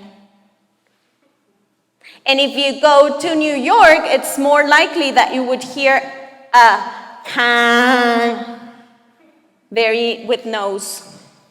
So we need to teach standard, whatever means standard English. Okay, now, we need to let our students feel that the classroom is a safe zone. This is one of the nightmares that I had because I've had experience in the public and in the private system. Pretty much the same amount of years in both. Yes, probably. And I know that for both, sometimes their school is their only place where they are safe. I get the goosebumps. But it is probably more common because of economical and cultural and educational issues in the public system, but it is also something that happens in the private schools. And at the beginning of the pandemic, I was always thinking about these kids whose only safe zone was their school, and their schools were closed. And it broke my heart. And it did broke my heart. And I still keep on thinking about them because I know that this will bring consequences in many, many fields. See, we do not have the same system that they do in other countries, but I was listening to someone saying the other day that in Great Britain, there is a line in which children can call and say that they're in trouble, okay? And the government provides emotional and mental health professionals to help those kids. There is a waiting list of 6 months to see these patients or children. And we don't know, which is, creo que para nosotros es peor, ¿no? Because we don't even know. So, yes. There has to be one principal in your class. Everybody is equal. No one is better than other because he speaks better, because he knows more English is better, because you pronounce very nicely. You know why you pronounce very nicely? You pronounce very nicely because you have good hearing, you have good listening skills, and you have good memory, good listening memory. But if you don't have very good listening memory, sorry, no vas a aprender inglés, así les voy a contestar a mis alumnos. Sorry, mira tú, ay, pobrecita, mira tú sí vas a aprender. Y tú, ay, ¿qué crees? No tienes buena memoria auditiva, el inglés no es para ti. Ay, sorry. Not right? Everybody is the same. And that does not make you, I'm sorry, I'm just giving an example. She has great English and she pronounces perfectly. But it is a matter of making your classroom free of anxiety. And how do I do that? First of all, you leave your problems aside. You close the door and you become this character. And you who were my students, I have to be honest and tell you, I am not the person who you think that I am. I have a life outside school. And I have a life outside being a teacher. And I become a character when I get into the classroom. I put on my teaching suit and I have fun. And I forget about the problems that are outside. And I have routines. And I was anxious in my Chinese class because I didn't know when the teacher was going to ask me a question because I did not know what was next. And see, I wouldn't want me to be my teacher. It's a difficult task because I would always say, see, the teacher did not have any strategies. The teacher did not follow these. The teacher con todas las teorías de la enseñanza, de los idiomas, de la vida y del amor. Y yo decía, no es que esté tonta. O sea, sí hubiera podido aprender, sí soy inteligente. Pero la maestra no tenía estructura, no había rutinas en la clase. Sí, pon tú que sí. But I was anxious. But routines will help you lower the anxiety levels. If you do something constantly, it will lead to a routine. And routines are good for students at any age. Ya sacó, ya puso la fecha, ahora nos va a poner del otro lado lo que vamos a hacer hoy. Ya sacó el libro amarillo, ahora vamos a cantar una canción. Okay? So it is important to have routines. Now, use materials properly. Materials are very important, especially for English teachers. I know that this is a different age, but when I ever came to observe an English teacher in a public school, I would know from miles who the teacher was, because she would carry like a luggage bag, a big luggage bag. Y en mi época, la gran grabadora. Y ya llegó la teacher. And you know that because we have a barrier, which is the language, and we need to overcome that barrier. And the easiest way is to go to Spanish. But don't. I mean, your students are better than that.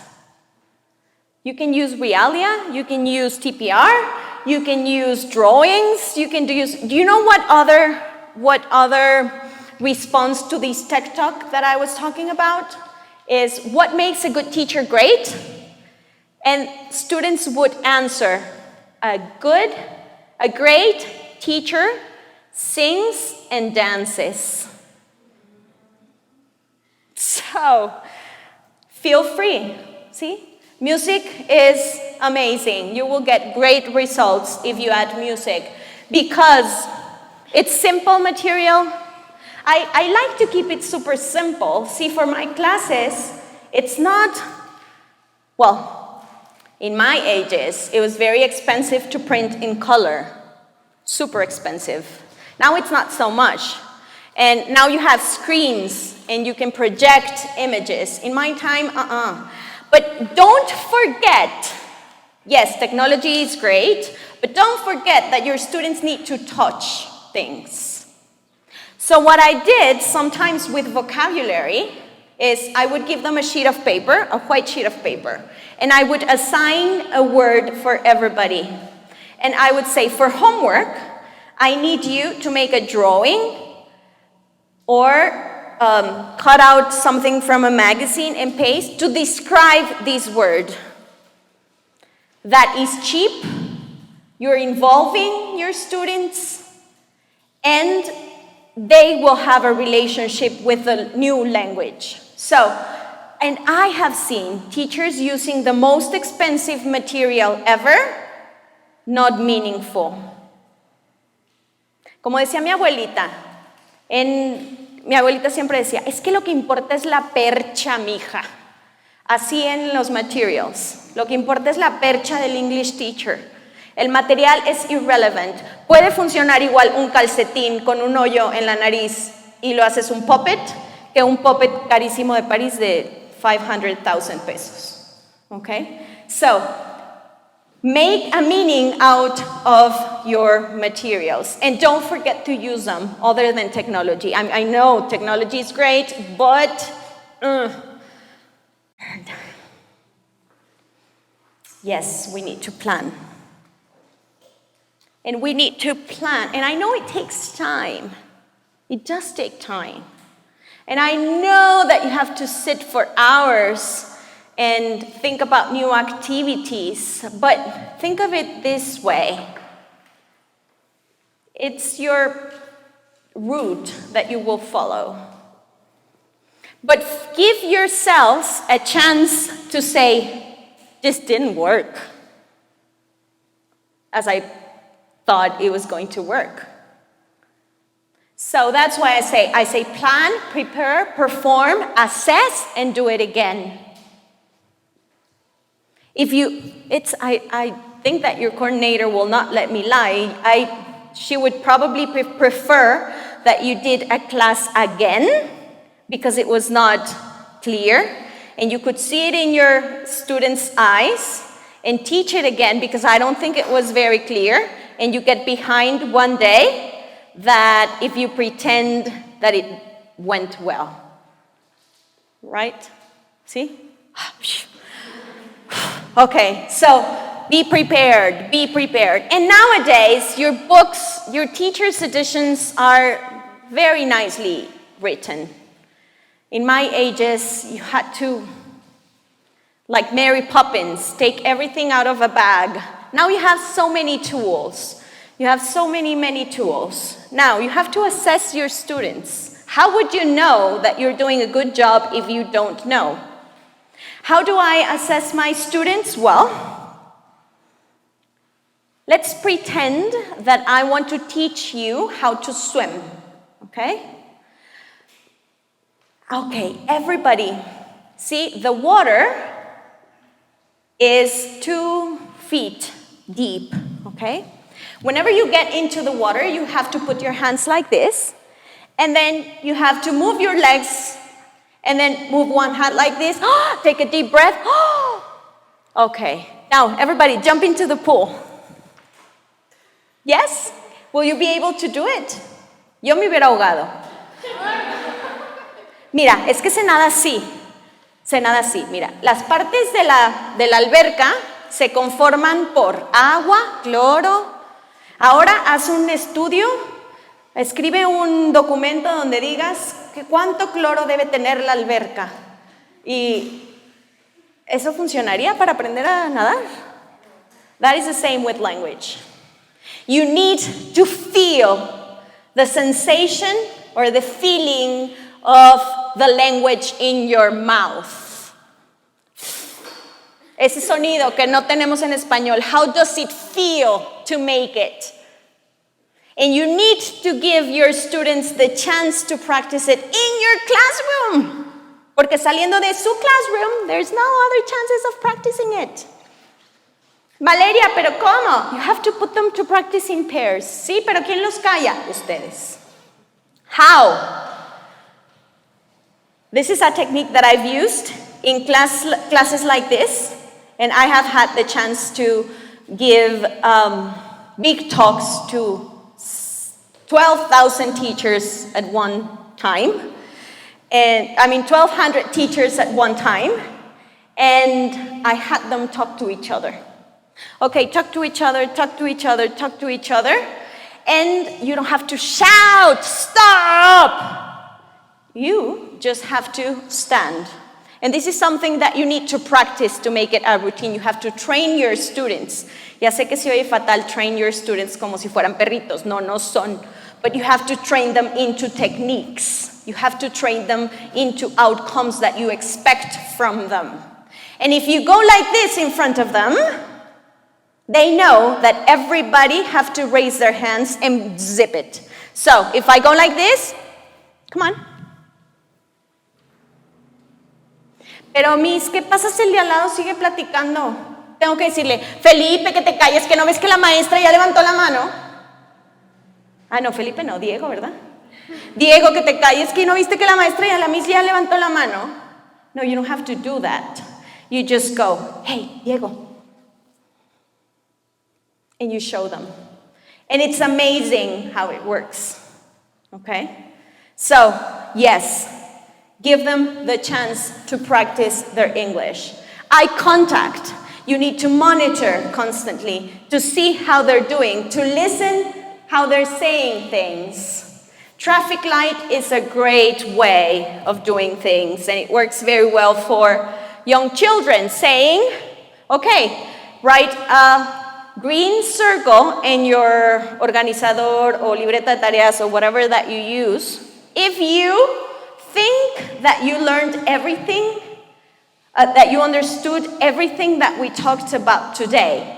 Y los hago aware of their own process. Sometimes we're not aware. Or happy face, smiley face, and not so smiley face. Okay? I need to rush. Okay. Storytelling. Storytelling has a great impact in your classes. And this is why, dear Alex and Andrea, I'm not who you think that I am, because I lied to you many times. I created stories so I could use in my class that were not true. Sorry. You don't remember? That's good. Because having a story, sharing it with your students, dejan de verte como el gran teacher Tlatoani. They see you as a human being.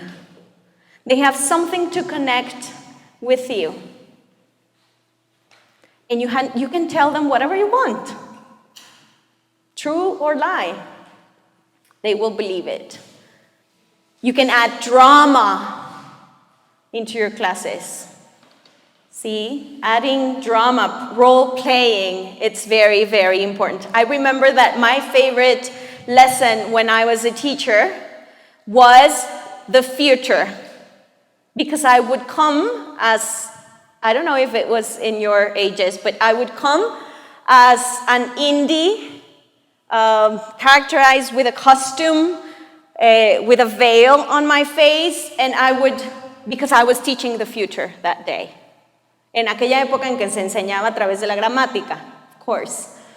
And I would have like a crystal ball and random questions for students to pick out. And after we did the activity, we would analyze the language. And I know that everybody remembers that class. I know, okay? Give your students the chance to be a star.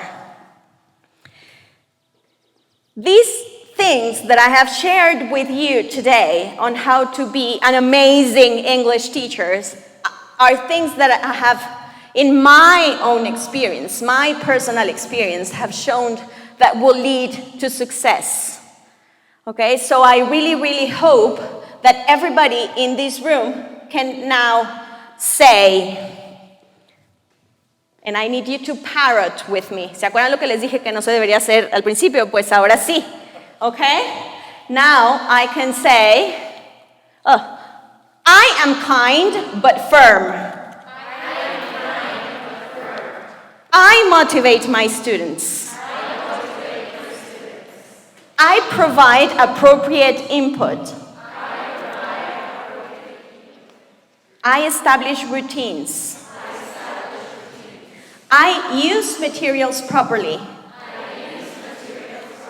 I am always prepared. I assess my students fairly. I tell stories to connect with my students. I am an amazing English teacher, everybody. ¿Sí se nota, eh? ¿Cuánto entusiasmo? Eh? Can we try it again? Can we try it again? 1, 2, 3. I am an amazing English teacher! Thank you very much. This is, well, that is my Facebook page. Valeria Alvarez Jolie. It's because of a methodology that I work with. That is my email. Feel free to email me. This is not goodbye. This is probably see you soon. It was great to be with you today. Thank you so much. Thank you so much. And I hope I can make a small difference in your everyday practice. Thank you so much.